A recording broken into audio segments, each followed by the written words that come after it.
या वो अगर ये भी पूछ लेंगे what is your work experience, तो भी आपको जो आपने किया है, जो आपने सीखा है, वो आप बोल दो। जब आपको स्क्रिप्ट देगा, आपको पूरा ब्रीफ दिया जाएगा। ऐसे बहुत सारे एक्टर हैं जो गिना देते हैं, आई have done this, I have done this, I have done ना। तो जब वो बताएगा आपको तो समझो, एक बार, दो बार, तीन बार पूछो। सर जब इंट्रो देते हैं उस समय पूछते हैं कि वर्क एक्सपीरियंस क्या है? तो बेटा अभी बताया ना मैंने थोड़ी देर पहले। हाँ मैं पूछ रहा हूँ, जैसे अभी एक फ्रेशर अकाउंटेंट तो अभी से कुछ नहीं किया, तो हाँ जैसे लास्ट टाइम बोल रहे थे 3 मंथ एक्टिंग कोर्स यहाँ से किया है यूट्यूब से, ये वर्क एक्सपीरियंस में थोड़ी ना आएगा, ये तो ट्रेनिंग में आएगा ना। तो बेटा आपको मैंने वर्क एक्सपीरियंस बोला ही नहीं, मैंने बोला आपके पास एक्सपीरियंस क्या है, उसमें आप अगर कोई काम किया है तो प्लस कर सकते हो, वो वर्क एक्सपीरियंस में आ जाएगा। लेकिन अगर आपने अपना एक्सपीरियंस ही नहीं बताया तो इट मीन्स आपको कुछ आता ही नहीं है।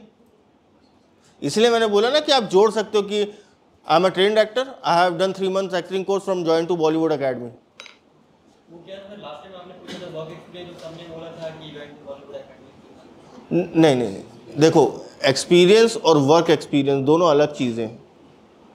एक्सपीरियंस लिया आपने एक्टिंग का, यहाँ से आपने सीखा। वर्क एक्सपीरियंस जब आप बाहर निकलोगे, आपने कोई काम किया, वो टीवी पे आया, स्क्रीन पे आया, वो हो गया आपका वर्क एक्सपीरियंस।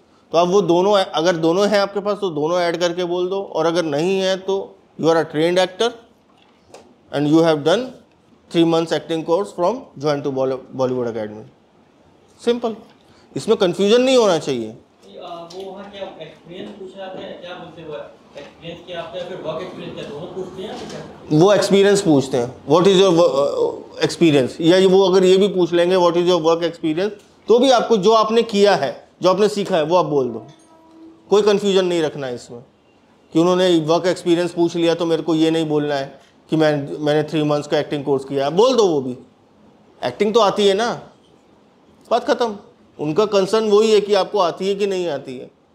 उसके बाद वो ऑडिशन लेंगे, उसमें वो जज कर लेंगे कि आपको कितनी आती है।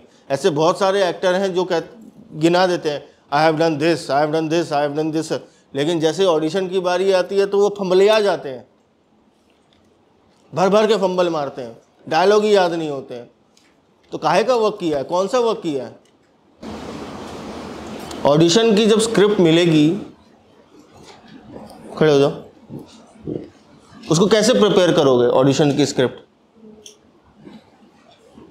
सब रीड करना, फिर उसके बाद स्क्रिप्ट ब्रेकडाउन, सीन क्या एग्जैक्टली क्या बोल रहा है, कितने कैरेक्टर्स हैं, और मतलब पूरी बैक स्टोरी सोच के थोड़ा आइडिया लेके, और उसके बाद बैक स्टोरी आइडिया लेके सोच के किससे सोचोगे, कैसे सोचोगे?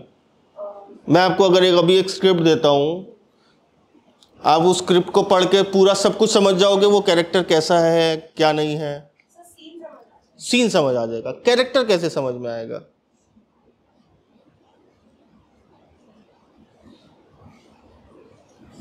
कैरेक्टर कास्टिंग डायरेक्टर को पूछ सकते है ना?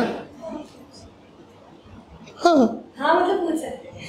पूछना है, बैठ जा, उसी से ही पूछना है कि सर इस कैरेक्टर का ब्रीफ देंगे आप, या सिर्फ इतना कि आप ब्रीफ देंगे प्लीज।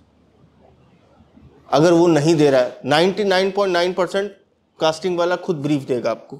जब आपको स्क्रिप्ट देगा, आपको पूरा ब्रीफ दिया जाएगा, कैरेक्टर से लेके स्क्रिप्ट का, सीन का, सब कुछ ब्रीफ दिया जाएगा। अगर वो जल्दबाजी में भूल जाता है, या टाइम कम था उसके पास, या बहुत सारे एक्टर्स खड़े हैं और सबको देना भूल गया है, तो ये आपका फर्ज है, आपका राइट है कि आप उस कास्टिंग वाले से पूछें कि सर प्लीज़ इसका ब्रीफ देंगे, बहुत विनम्रता, बहुत हम्बलनेस के साथ, कि सर आप इसका मुझे ब्रीफ देंगे।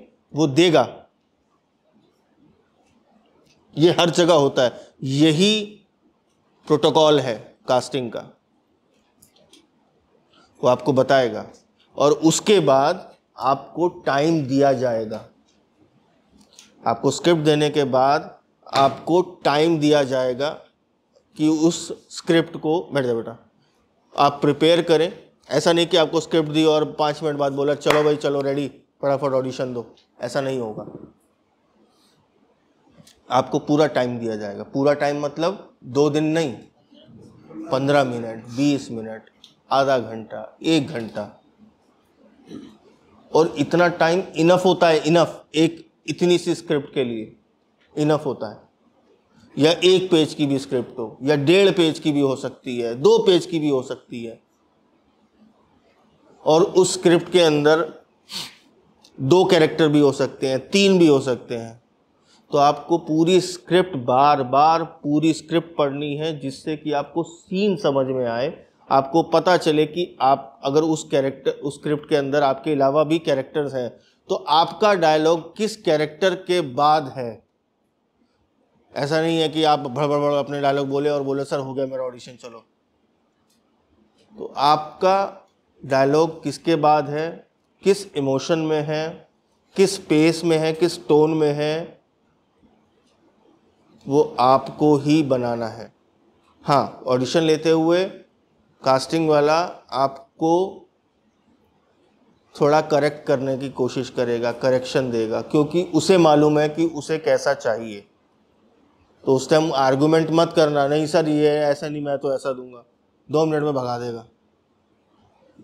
ठीक है ना। तो जब वो बताएगा आपको तो समझो, 1 बार 2 बार 3 बार पूछो, कोई गुनाह नहीं है। वो आपको 10 बार भी बताएगा, क्योंकि उसे एक अच्छा ऑडिशन लेना है।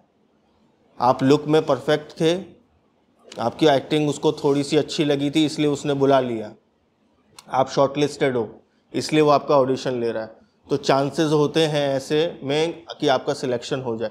तो ऐसे में अगर कास्टिंग वाला अपना इनपुट दे रहा है आपको कि सर ऐसा नहीं, इसको ऐसा करो, तो उसको पॉजिटिव वे में ले करके उसके सजेशन से अपना परफॉर्म जो करना है आपको और ज़्यादा एनहेंस करो।